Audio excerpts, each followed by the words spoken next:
நீங்க மேல பார்த்துட்டு இருக்க ஒரு வீடியோ கள்ளக்குறிச்சியில் எடுக்கப்பட்ட வீடியோ. அந்த வீடியோல தான் வளர்க்குற நாயை அந்த ஒரு உரிமையாளர் கட்டி போடாம விட்ட காரணத்தினால அந்த வழியா போன நிறைய பேர்த்த அந்த நாய் கடிச்சிருக்கு. அது மட்டுமே இல்லாம தொடர்ச்சியா அந்த பகுதியில போற எல்லா மக்களையும் அச்சுறுத்திக்கிட்டு இருக்கு அந்த ஒரு நாய்.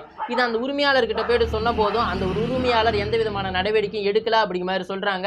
இது குறித்து நகராட்சி நடவடிக்கை எடுக்கணும் அப்படிங்கிற மாதிரி சோசியல் மீடியால இந்த வீடியோ அப்படிங்கிறது பரவிட்டு இருக்கு. இது கள்ளக்குறிச்சியில் மட்டும் நடக்கிற ஒரு விஷயமா அப்படின்னு கேட்டீங்கன்னா கிடையாது. தமிழ்நாட்டுல நீங்க இருக்க ஊர்லயோ உங்களோட தெருவுலயோ இதே போல ஒரு வளர்க்குற நபர் தன்னோட நாயை கட்டி போடாம கவனக்குறைவா விட்டிருக்காரு அப்படின்னா அவங்களுக்கு 6 மாசம் வரை சிறை தண்டனை கிடைக்கிறதுக்கான வாய்ப்பு இருக்கு. அதாவது பழைய ஐபிசியா இருந்தா செக்ஷன் 289 கீழையும் புதிய ஐபிசி செக்ஷன் 291 கீழையும் 6 மாசம் வரையும் அவங்களுக்கு சிறை தண்டனை அப்படிங்கிறது கொடுப்பாங்க. அதே போல ₹1000 ₹5000 வரையும் ஃபைன் அப்படிங்கிறதும் போடுறதுக்கான வாய்ப்பு அப்படிங்கிறது இருக்கு. இதை பத்தி நீங்க என்ன நினைக்கிறீங்க அப்படிங்கிறத கீழே வந்து கமெண்ட்ல சொல்லுங்க. உங்க ஊர்லயோ உங்க தெருவுலயோ இதே போல நாய் வந்து இருந்துகிட்டு இருக்கு அப்படின்னா நீங்க கண்டிப்பா போயிட்டு போலீஸ் ஸ்டேஷன்